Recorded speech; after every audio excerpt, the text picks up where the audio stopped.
Simple video today, just one replacing the missing strain relief on this old DeWalt, probably 20 years old DW567. This was direct competition to the original Bosch Bulldog D-handle 1-inch capacity rotary hammer. Still a little bit more of a following of the Bulldogs, but a lot of people say that these old DeWalts are actually pretty decent. One of the things they liked was the big switch. Some complaints about being a little too easy to operate, but then on the other side of the coin, people liked the big switch because it was really easy to change modes.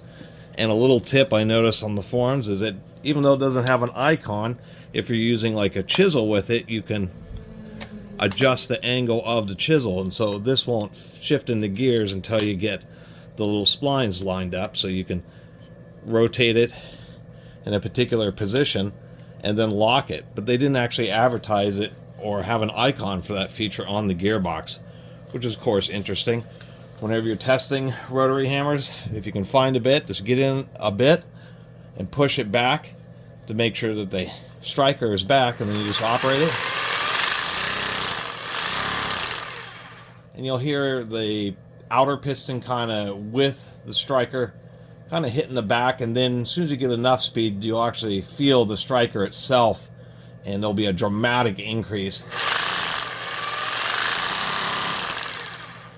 in the amount of force that's going through the bit, and starts making that heavy metal clanging sound.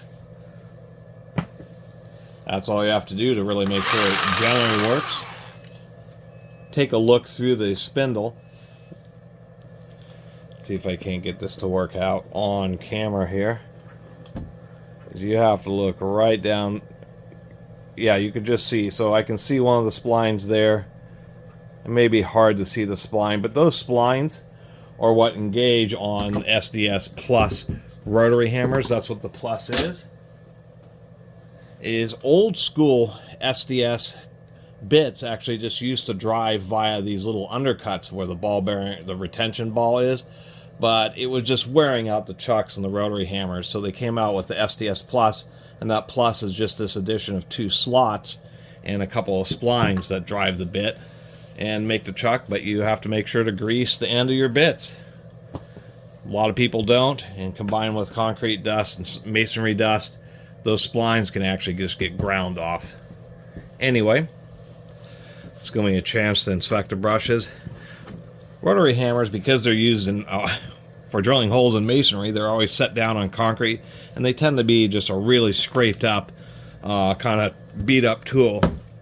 It gets a lot of case wear in a very short amount of time, but that doesn't really tell you exactly how many hours are on the tool, whether the gearbox is about to fail or something like that. And looking at the commutator and how long the brushes are, because very few people actually use tools enough to replace the set of brushes. Some do. The commutators are real obvious because they have a real deep groove worn in them. But most, I mean, the reason that brush motors still prevail so much is that they work great. They're about as proven and reliable as you can get. Still have great power densities. They can spin extremely fast. And brushes just end up lasting as long as what, you know, a long time, and long enough for most of the rest of the tool to actually kind of be used up by the time you go through a couple sets of brushes. So there's a lot of, like, I think Metabo and their Hitachi brand are coming out with a bunch of corded brushless, but that's just the problem is that a corded brushless tool has a whole bunch of brushless electronics while still being just a plug-in corded tool, and the rest of the gearboxes and mechanisms associated with corded brushless tools aren't going to last any longer than the old brush motors needed to last. That's kind of the thing. If you have a gearbox and a mechanism that only, this thing is tight, that only lasts 500 or 1,000 hours with proper maintenance, and you have a brush motor that lasts 1,000 hours, and it's just pointless going with brushless, except for like certain environments. So something I was noticing, it's actually decently well built. This is a split handle, but they actually have separate screws that hold on the backside of the handle, so when you take it apart, it just doesn't fly apart. The ease of replacing the power cord, it just doesn't get any easier than that. We have a couple threaded screw terminals. We'll just undo those 2 terminals, and this will just be super simple. They were, and I can see why people do like them, but they were trying for reliability because this is, of course, a variable speed, but the trigger here is just a potentiometer and the mechanism to reverse, where right here is where all the power electronics are to control that variable speed. There's a little triac right there, and I guess a couple little capacitors and maybe some resistors, who knows what else is in there, and a little heatsink right by the vent, making that circuit external. It can and does dramatically increase its reliability. So it was actually a fairly well made tool. We can even see here that they're using die cast metal brush guides, so even if this tool is run hard and the brushes get hot, they're not in Bakelite or plastic. That die cast metal, as the air goes through it, helps, 1, cool the brushes, and 2, dissipate the heat so it doesn't get so hot it really starts melting the plastic. Of course, that has happened on every kind of power tool, but it's nice to see that this old DeWalt, I don't know, I think these may all be American made, to tell you the truth.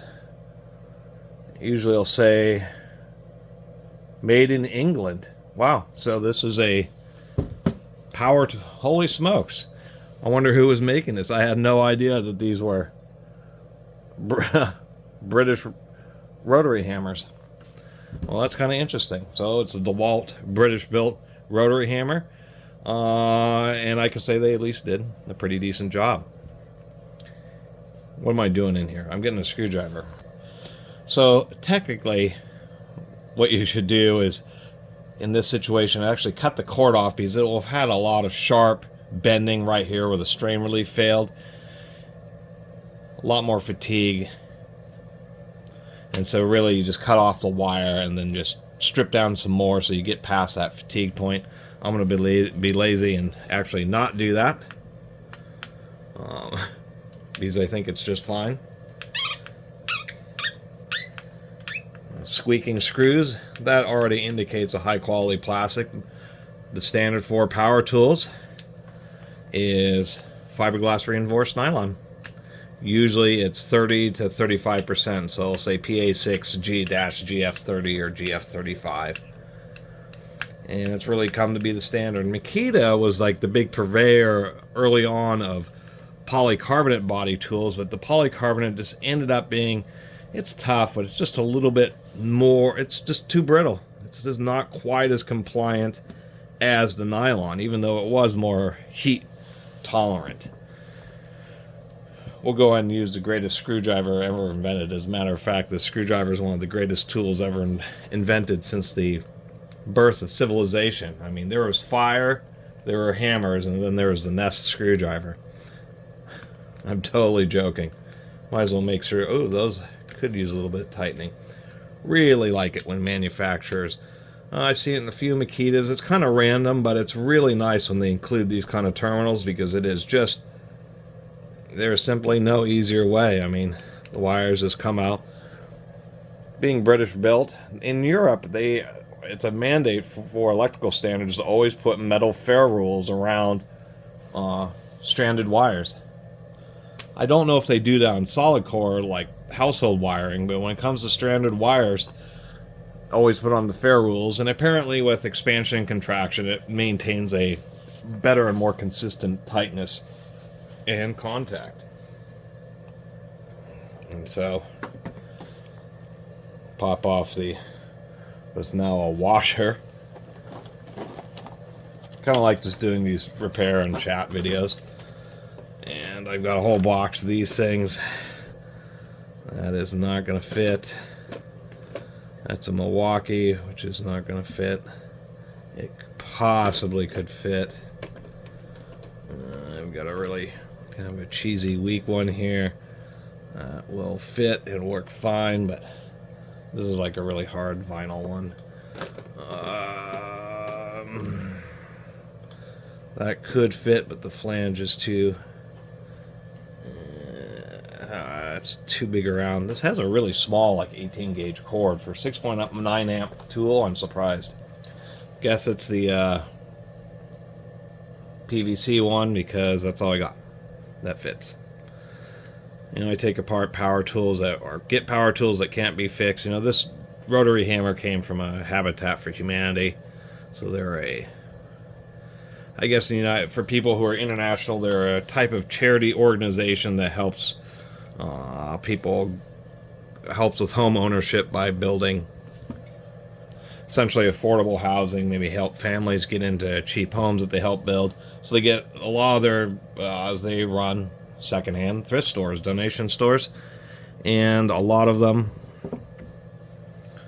well, they try to limit themselves to things like furniture and tools and construction related items rather than like housewares and DVDs like a Goodwill. And so there's one close enough by me, you know, enough to where it's, you know, worth an effort every once or twice a month to go out to it, or over to it in my case. And sometimes they don't have much, and sometimes they have a 25% off tool sale, and they got a bunch of these tools from some big contractor that was called TRP, which is a big infrastructure contractor out of the southeast United States. And the Habitat I got this from was a bit away from there, so I suspect that the TRP, because they're a big multi-state, you know, they build roads and bridges and stuff, probably ended up donating just a truckload of tools. And so Habitat has just been redistributing to various stores across the United States. Goodwill's like that. You see those Goodwill semi-trucks and stuff. Which is kind of cool because it allows me to... I paid $22.50, so this thing was $30, and then they had a, you know, 25% off sale. These little ferrules on the end of the wires are like oval shaped, so you want to kind of get the flat in the right, you know, position, so you're not on the edge of the oval and having it want to come loose real easily. Put on those couple of wires, and I'll put this back together. Oh, almost forgot to show. So we can see the top of the brush there, but we can see, if I get this at the right angle, you can almost see the V-groove. So the brushes have a little wire, which helps with conductivity, but also as the brush gets pushed down by the clock spring, as soon as it hits that bottom of the little groove, it prevents the brush from advancing and really digging into the commutator. These brushes only have about 30% wear on them. And looking at the commutator, you can tell if it's, you know, really worn with like a big dish in it, or if it's still pretty flat. So this is first set of brushes, and with many power tools, this one looks a lot worse than it really is. I'll end up making a video servicing the gearbox, and it's probably just right for that, and it'll be ready to go to drill a bunch more holes. There we go, a bunch of blabbing for something that would really take, you know, a minute or two just to replace a strain relief. This is a cheesy one, but since the cord's already old, by the time this strain relief gives up, it'll be time to replace the cord, and I'll just do both with a proper. Never actually run into one of these British built DeWalt rotary hammers, but I can see why they're popular and why these things still run. They're just an old school DeWalt from the era that, you know, some of their newer stuff is better, but some of their older stuff was pretty good too. Some of it wasn't good, but a lot of it was, and this is definitely one of those good items because it's already proven itself and still works great. Thanks for watching.